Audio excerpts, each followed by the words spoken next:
Assalamualaikum warahmatullahi wabarakatuh. Alhamdulillahil azizil ghaffar, al-azimil qahar, mukawwiril laili 'alan nahar wa mukawwirin nahari 'alal laili tabsiratan wa dzikra lidawil qulubi wal absar. Asyhadu an la ilaha illallah wahdahu la syarikalah wa asyhadu anna sayyidana wa nabiyyana Muhammadan abduhu wa rasuluh wa nabiyyuhu wa safiyyuhu wa khaliluh syahadatan nafuzu biha fi hadhihi dunya ila daril qarar wa nastami insyaallah subhanahu wa ta'ala bi rahmatihil khassah fi a'lal jannat allati tajri min tahtihal anhar. Allahumma salli wa sallim wa barik wa karrim wa azim wa taraham ala sayyidina wa maulana Muhammad abdika wa rasulika nabiyil ummi nuril anwar wa sirril asrar wa tiryakil aghyar wa miftahi babil yasar wa ala alihi al-athhar wa ashabihi al-akhyar adada ni'amillahi wa ifdalih. Amma ba'du, usikum wa iyaya bitaqwallah faqad fazal muttaqun. Ma'asyiral hadirin wal hadirat, ikhwanana, saudara-saudara semua, sahabat-sahabat fillah yang hadir di halaqah yang full berkah ini dan yang menyaksikan live streaming atau rekaman dari halaqah yang diberkahin oleh Allah Subhanahu wa taala ini. Kita berjumpa kembali alhamdulillah dalam keadaan sehat wal afiat, penuh hidayah dan taufik dari Allah Subhanahu wa taala di dalam halaqah min ajli Rasulillah sallallahu alaihi wa alihi wa sahbihi wasallam. Karena Rasulullah sallallahu alaihi wasallam, demi Rasulullah sallallahu alaihi wasallam dalam semua hal di dunia dan di akhirat, mudah-mudahan besar harapan kita diberi oleh Allah Subhanahu wa taala kekuatan hidayah dan taufik untuk bisa lebih sempurna mengikuti langkah Rasulullah sallallahu alaihi wasallam, lebih sempurna untuk menghidupkan sunnah-sunnah Rasulullah sallallahu alaihi wasallam di tengah masyarakat kita, sehingga kita bisa berkhidmah untuk agama ini dan mudah-mudahan bisa memasukkan dalam hati Rasulullah mahdhus surur, kegembiraan murni di dalam hati beliau yang insya Allah dipastikan menjadi salah satu pintu terutama untuk menggapai ridho Allah Subhanahu wa taala. Ma'asyiral hadirin wal hadirat, ikhwanana, saudara-saudara semua, sahabat-sahabat fillah yang dimuliakan oleh Allah Subhanahu wa taala, mudah-mudahan kita selalu dipersatukan oleh Allah Subhanahu wa taala di dalam rahmatnya di dunia sampai nanti kelak di akhirat, amin ya rabbal alamin. Di halaqah yang lalu masih di dalam pembahasan tentang Isra Mi'raj baginda Nabi Muhammad sallallahu alaihi wasallam yang kita telah menjelaskan dalam beberapa pekan ini. Dan memang Isra wal Mi'raj baginda Nabi Muhammad sallallahu alaihi wasallam merupakan perjalanan yang luar biasa, penuh dengan hikmah, penuh dengan pelajaran dan juga ta'zim kepada baginda Nabi Muhammad sallallahu alaihi wasallam. Dan kemarin kita sempat mengingatkan, teringat-ingat memori kita di saat dahulu di Tarim Al-Habib Salim bin Abdullah bin Umar Asy-Syatiri, saat di Rubat beliau pernah berceramah tentang Isra wal Mi'raj lebih kurang 3 jam lebih atau hampir 4 jam. Padahal beliau mengatakan ini adalah sudah kami ringkas sebisa yang kami ringkas. Luar biasa ilmunya beliau, dan ini pun juga pembahasan kita dalam setiap pekan. Kita bahas 30 menit, 40 menit. Teringat juga mudah-mudahan semua langkah kita dan dakwah kita bersanad dengan guru-guru yang saleh, dengan ulama-ulama yang saleh. Demikian juga dalam semua pembahasan-pembahasannya insya Allah, sehingga majelis-majelis kita, langkah dakwah kita mudah-mudahan selalu diberkahi oleh Allah Subhanahu wa taala, berkah dari guru-guru kita salihin, amin ya rabbal alamin. Pada halaqah yang lalu kita menjelaskan sampai kepada Mi'raj yang baginda Nabi Muhammad sallallahu alaihi wasallam naik ke atas langit dan berjumpa dengan para anbiya wal mursalin Dan di antara tujuan Mi'raj juga adalah tasyarrufu ahlis samawati wa man fawqahunna bi isyraqi nuri dzalika siraj. Kalimat tersebut digubah oleh Al-Habib Ali bin Muhammad bin Husain Al-Habsyi dalam Simtud Durar Maulid Habsyi. Di antara tujuan Mi'raj adalah supaya penduduk langit, para malaikat, para arwah solihin mendapat kemuliaan tertinggi, bertambah keagungan di atas keagungan beliau-beliau dengan munculnya cahaya baginda Nabi Muhammad sallallahu alaihi wasallam. Di langit pertama, garis besarnya, kita lanjutkan. Di langit pertama, Rasulullah sallallahu alaihi wasallam berjumpa dengan Nabi Adam alaihi salatu wasallam. Dan Nabi Adam menyambut baginda Nabi Muhammad sallallahu alaihi wasallam dengan sambutan yang luar biasa. Dan di antara yang ditampakkan juga demikian oleh Allah Subhanahu wa taala, Nabi Adam kalau menoleh ke kanan, Nabi Adam bergembira dan tersenyum. Jikalau Nabi Adam menoleh ke kiri, Nabi Adam pun susah dan sedih menangis. Ditanyakan oleh Rasulullah sallallahu alaihi wasallam kepada malaikat Jibril. Malaikat Jibril mengatakan, "Ya Rasulullah, Nabi Adam kalau melihat ke kanan, beliau melihat anak-anak turunnya yang masuk ke dalam surga, dan kalau melihat ke arah kiri, beliau melihat anak turunnya yang masuk dalam api neraka." Dan Nabi Adam alaihi salatu wassalam menyambut Rasulullah sallallahu alaihi wasallam dengan ungkapan marhaban bin nabiyyis salih wal ibnis salih. Selamat datang nabi yang saleh dan anak yang saleh. Karena Nabi Adam adalah abul bashar, Nabi Adam adalah ayah dari seluruh manusia. Maka kalau kita melihat sejarah Isra wal Mi'raj yang menyebut Rasulullah sebagai ibnus salih hanyalah dua. Satu, Nabi Adam, dan kemudian berikutnya di langit ketujuh berjumpa dengan Nabi Ibrahim alaihi salatu wassalam. Di antara langit pertama dengan langit yang ketujuh, langit kedua, ketiga, keempat, kelima, keenam, semua para anbiya yang dijumpain oleh Rasulullah semuanya menyambut Nabi, marhaban bil akhis salih wan nabiyyis salih. Selamat datang dengan saudara yang saleh dan nabi yang saleh. Karena mereka dipersatukan dalam persaudaraan kenabian oleh Allah Subhanahu wa taala. Kemudian di langit yang kedua, Rasulullah sallallahu alaihi wasallam berjumpa dengan Nabi Isa dan Nabi Yahya. Yang Nabi Isa dan Nabi Yahya ini keduanya juga adalah nabi dari Bani Israel yang sepupuan satu sama yang lain. Nabi Isa ibn Maryam dan Nabi Yahya bin Zakaria. Beliau berdua bersepupu. Dan Nabi Isa dengan Nabi Yahya saling menghormat satu sama yang lain. Dan subhanallah, baginda Nabi Muhammad sallallahu alaihi wasallam juga menyebut tentang cucunya beliau dalam salah satu hadis, Al Hasan wal Husain sayyida syababi ahli jannah illa Isa wa Yahya. Sayyidina Hasan dan Husain adalah dua tuan pemimpin pemuda ahli surga selain Nabi Yahya dan Nabi Isa. Karena Nabi Yahya dan Nabi Isa dianggap sebagai nabi yang masih muda ketika meninggal dunia. Dan subhanallah, Rasulullah sallallahu alaihi wasallam seakan-akan menyeumpamakan antara Sayyidina Hasan dan Sayyidina Husain dengan Sayyidina Isa dengan Sayyidina Yahya. Dan subhanallah, Sayyidina Isa yang dikenal dengan yang penyabar, yang dikenal dengan orang yang tabah, orang yang sabar, orang yang halim. Demikian juga Sayyidina Hasan dikenal dengan ahlam ahlil bait, orang yang paling sabar dari ahlul bait baginda Nabi Muhammad sallallahu alaihi wasallam. Dan juga demikian dari bentuk wafatnya juga demikian. Pastinya Sayyidina Isa bin Maryam tidaklah wafat.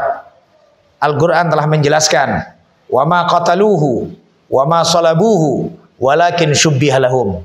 Tidaklah mereka membunuh Nabi Isa, tidaklah mereka menyalib Nabi Isa, namun diserupakan Nabi Isa oleh Allah Subhanahu wa taala kepada salah satu muridnya yang khianat.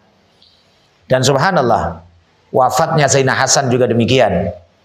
Banyak riwayat yang mengatakan dalam sejarah wafatnya Sayyidina Hasan adalah diracun oleh salah satu istrinya beliau yang khianat karena teriming-imingin dengan hadiah yang akan diberikan oleh Yazid bin Muawiyah pada saat itu. Dan Sayyidina Yahya yang meninggal dunia dengan dipenggal kepalanya. Sayyidina Yahya yang meninggal dunia dibunuh oleh raja yang dolim pada saat itu. Sama persis juga demikian Sayyidina Husain, adiknya Sayyidina Hasan, dibunuh dengan dolim oleh raja yang dolim pada saat itu. Dua nabi ini memiliki kesamaan yang sangat luar biasa dengan Sayyidina Hasan, dengan Sayyidina Husain. Dan keduanya menyambut baginda Nabi Muhammad sallallahu alaihi wasallam dengan sambutan yang sangat luar biasa. Marhaban bin Nabi salih wal akhi salih. Kemudian di langit ketiga, kita agak percepat sedikit, kalau dijelaskan secara rinci pastinya akan lebih panjang-panjang lagi. Namun kita ingin menjelaskan nabi-nabi yang dijumpai oleh Rasulullah sallallahu alaihi wasallam di malam Mi'raj tersebut di langit-langit. Meskipun di saat Isra ketika berada di bumi, yaitu di Baitul Maqdis, baginda Nabi Muhammad SAW berjumpa dengan semua para nabi. Tapi di langit-langit tersebut berjumpa dengan para nabi yang mulia. Isyarat sebagian juga para ulama, di antara Imam Ahmad Ad-Dardiri menyebutkan di dalam kitabnya ada banyak hikmah. Kenapa di langit pertama jumpa sama Nabi Adam, langit kedua jumpa sama Nabi Yahya dan Nabi Isa? Karena melihat juga demikian 10 tahun terakhir dari masa Rasulullah Sallallahu Alaihi Wasallam ada kemiripan dengan kejadian-kejadian dari para anbiya yang ditemuin oleh Rasulullah Sallallahu Alaihi Wasallam di atas langit tersebut. Semisal contoh, pertama kali Nabi Adam alaihi salatu wasallam di langit pertama, pastinya pertama kali Rasulullah hijrah. Pertama kali Rasulullah hijrah. Saat Rasulullah hijrah, taubahnya juga demikian. Rasulullah telah mempersiapkan segala sesuatunya, taubahnya seperti Nabi Adam alaihi salatu wassalam. Pertama kali mempersiapkan di muka bumi bagaimana apapun yang maslahat untuk manusia setelah beliau sampai yaumul qiyamah. Baginda Nabi Muhammad SAW di tahun pertama juga demikian. Di tahun kedua diumpamakan juga Nabi Isa dengan Nabi Yahya. Bagaimana Nabi Isa dan Nabi Yahya dipersulit, diperumit, urusannya kacau balau dengan orang-orang Yahudi, ribet dengan orang Yahudi. Demikian juga baginda Nabi Muhammad sallallahu alaihi wasallam di tahun kedua dari hijrah, bagaimana ribetnya beliau dengan orang-orang Yahudi, sehingga perlu dibuatkan piagam Madinah. Bagaimana orang-orang Yahudi nyakitin Rasulullah sallallahu alaihi wasallam dan berusaha untuk merongrong Rasulullah dalam berbagai macam arah. Diingatkan oleh Allah Subhanahu wa taala kejadian Isra wal Mi'raj, di langit kedua berjumpa dengan Nabi Yahya dan Nabi Isa. Demikian juga di langit ketiga. Disebutkan di langit ketiga berjumpa dengan Nabi Yusuf, dan baginda Nabi Muhammad sallallahu alaihi wasallam menyebutkan, aku berjumpa dengan Nabi Yusuf, faidan Yusuf qad u'tiya nisfal husun. Ternyata aku melihat Nabi Yusuf, beliau diberi oleh Allah Subhanahu wa taala separuh ketampanan. Para ulama beda pendapat, apa yang dimaksud dengan separuh ketampanan ini? Apakah ketampanan yang dimaksud ini adalah separuh dari semua ketampanan yang ada di muka bumi? Ataukah yang dimaksud separuh ketampanannya Rasulullah sallallahu alaihi wasallam? Kebanyakan para ulama, khususnya dari ahli nahwu, yang mengerti bahwa alif lam yang sabdanya Rasulullah syatrul husun. Al husun ada alif lamnya. Alif lam ini dikenal dengan alif lam lil ahdi adz-dzihni. Al yang menunjukkan arti yang difahami oleh yang dimaksud orang yang berbicara atau yang mendengarkan. Taubahnya seperti contoh di dalam nahwu. Allah berfirman, idhuma fil ghari. Ingatlah ketika keduanya, yaitu Nabi Muhammad dan Abu Bakar, fil ghari, di gua. Yang dimaksud sini pastinya tidak semua gua, tapi yang dimaksud sini adalah Gua Tsaur, saat Rasulullah dan Sayyidina Abu Bakar As-Siddiq berhijrah ke kota Madinah. Maka sama juga demikian, syatrul husun, separuh keindahan dan ketampanan. Yang dimaksud adalah ketampanan yang difahamin oleh para sahabat, karena sahabat melihat ketampanan baginda Nabi Muhammad sallallahu alaihi wasallam, maka Nabi Yusuf diberi oleh Allah Subhanahu wa taala separuh dari ketampanan baginda Nabi Muhammad sallallahu alaihi wasallam. Dan di antara keterangan yang cukup unik disebutkan oleh Abu Ya Sayyid Muhammad Alwi Al-Maliki ketika ditanyakan kenapa Nabi Yusuf yang separuh ketampanan saja bisa membuat wanita-wanita Mesir sampai mereka terlupakan diri, dan ketika mereka dipegangkan kepada mereka pisau dan buah-buahan, mereka tidak memotong buah-buahan, tapi mereka menyayat tangan dan jari mereka, sehingga jari mereka terluka, keluar darah. Dan yang mengejutkan, yang sangat aneh adalah, mengagumkan, bukan mereka menyayat tangannya, tapi tidak terasa dengan sayatan tangan. Pastinya seseorang kalau sekali tersayat pasti akan terasa. Bukan kagetnya melihat ketampanan Nabi Yusuf, namun yang mengagetkan adalah, yang mengagumkan adalah, mereka sudah terluka, mereka sudah keluar darah, tapi tidak dirasakan itu keluar darah tersebut. Abu Ya Sayyid Muhammad Al-Maliki menyebutkan di dalam beberapa kitabnya, kenapa Sayyidina Yusuf yang separuh ketampanan itu membuat wanita-wanita Mesir terkagum-kagum. Bahkan mereka disebut oleh Allah dalam mengatakan, wa qulna hasya lillah ma hadza basyara in hadza illa malakun karim. Bahasa kita, masya Allah, ini bukan manusia, ini malaikat ini. Ini masih separuh ketampanan. Bagaimana dengan ketampanan baginda Nabi Muhammad sallallahu alaihi wasallam?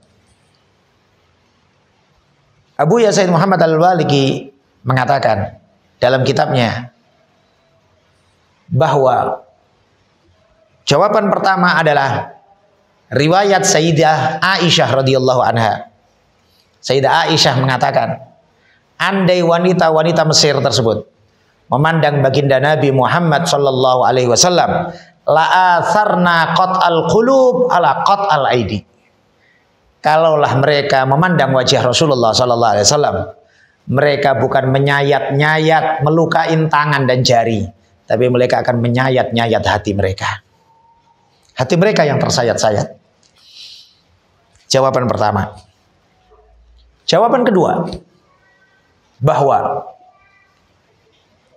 ketampanan baginda Nabi Muhammad sallallahu alaihi wasallam adalah ketampanan yang sempurna, sehingga mayoritas orang tidak bisa memandang ketampanan yang demikian luar biasa.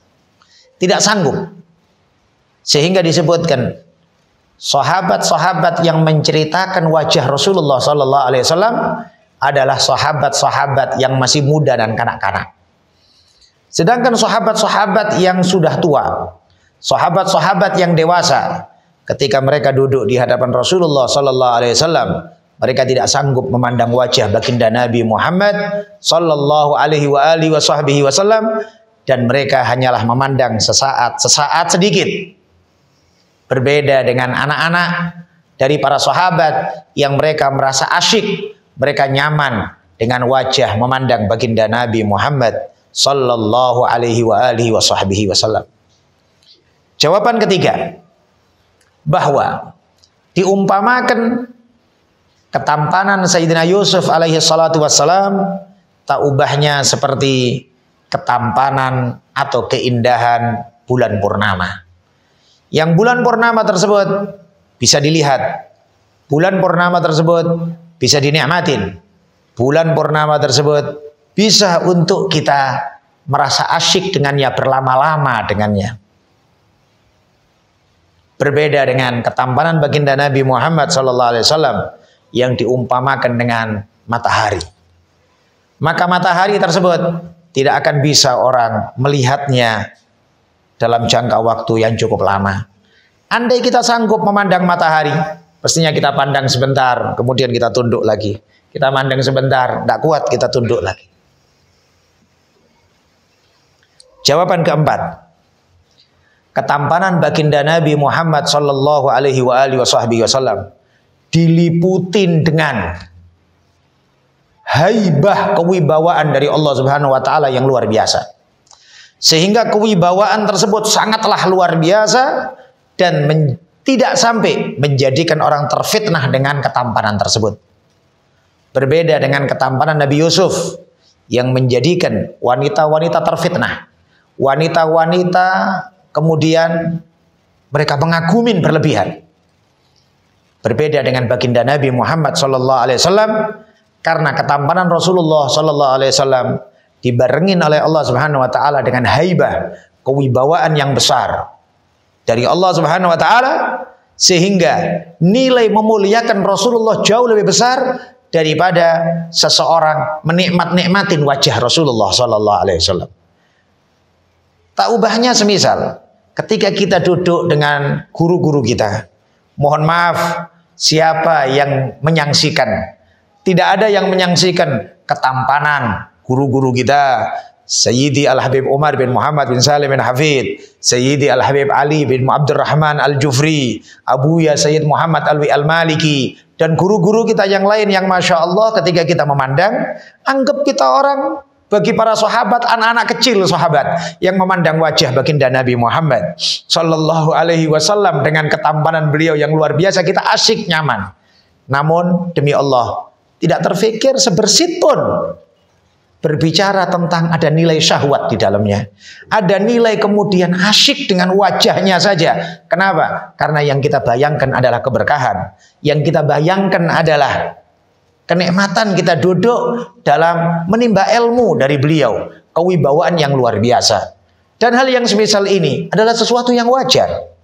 Tak ubahnya, semisal contoh, kalaulah umpamanya kita laki-laki, ibu kita cantiknya luar biasa, tidak mungkin kemudian kita berpikir yang tidak kepada ibu kita. Demikian juga kalau umpamanya para akhwat, bapaknya ganteng kali, ayahnya tampan kali, tidak mungkin dia berpikir sesuatu yang negatif tentang bapaknya. Kenapa? Karena ada nilai rahmat di dalam hati orang tua, dan dia pun juga ada nilai ta'zim kepada orang tuanya tersebut. Demikian juga para sahabat memandang wajah baginda Nabi Muhammad sallallahu alaihi wasallam, pandangan beliau adalah pandangan ta'zim, pandangan memuliakan kepada Rasulullah sallallahu alaihi wasallam. Pastinya juga dibarengi dengan keindahan dan kenikmatan yang luar biasa, sehingga para ulama juga menyebutkan kenikmatan surga tertinggi setelah melihat wajah Allah Subhanahu wa taala, berjumpa dengan Allah Subhanahu wa taala kelak di surga. Mudah-mudahan kita semuanya termasuk dalam golongannya insyaallah fi khair wa lutuf wa afiyah. Dan nikmat tertinggi di surga setelah memandang Allah adalah berjumpa, duduk dan memandang wajah baginda Nabi Muhammad sallallahu alaihi wasallam. Mudah-mudahan kita semuanya diperkenankan oleh Allah Subhanahu wa taala bisa melihat wajah Rasulullah sallallahu alaihi wasallam walau fil manam ya Allah, meskipun di dalam mimpi. Meskipun di dalam mimpi ya Allah. Meskipun di dalam mimpi ya Allah, perkenankan kita semuanya yang hadir di majelis dan halaqa ini dan yang menyaksikan tayangan ini dan semua keluarga kita, saudara-saudara kita, Allah Subhanahu wa taala memberikan kemuliaan kepada kita dengan bisa berjumpa dengan baginda Nabi Muhammad sallallahu alaihi wasallam wa huwa radin anna, beliau ridho kepada kita, yang insya Allah menjadi bekal utama untuk selamat dan mulianya kita kelak nanti di akhirat dan berjumpa dengan Allah Subhanahu wa taala. Mudah-mudahan insya Allah majelis ini terus kita laksanakan dengan istiqamah, dan insya Allah bisa menambah wawasan pengetahuan kita tentang sejarah baginda Nabi Muhammad sallallahu alaihi wasallam, menambah kecintaan kita kepada beliau, menambah ilmu kita tentang takdim kepada Rasulullah sallallahu alaihi wasallam, yang pastinya seberapapun kita takdim kepada Rasulullah sallallahu alaihi wasallam, selama kita tidak mempertuhankan Rasulullah, selama kita tidak mengatakan Rasulullah anak Tuhan, selama kita tidak mengatakan bahwa Rasulullah Tuhan sebagaimana orang Yahudi mengatakan Nabi Uzair anak Tuhan, orang Nasrani mengatakan Nabi Isa anak Tuhan, kita muliakan setinggi-tingginya maka itu semuanya di bawah kemuliaan dan keagungan hak baginda Nabi Muhammad sallallahu alaihi wasallam. Al-Imamul Busiri mengatakan di dalam qasidah Burdah, da'mad da'athun nasara fi nabiyihimi wahgum bima syi'ta madhan fihi wahtakimi. Tinggalkan apa yang diucapkan sama orang-orang Nasrani kepada Nabi mereka.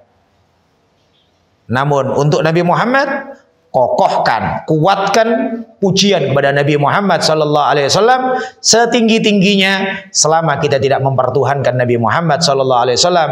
Demikianlah pemahaman sahabat, demikianlah pemahaman para sahabat, demikianlah pemahaman tabi'in, demikianlah pemahaman para ulama sholihin sepanjang zaman dalam menyikapin kemuliaan dan keagungan baginda Nabi Muhammad sallallahu alaihi wasallam.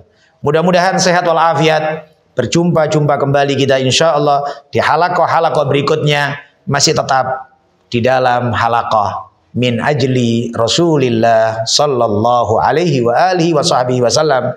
Hadza wal afu minkum. Saling mendoakan satu sama yang lain insyaallah.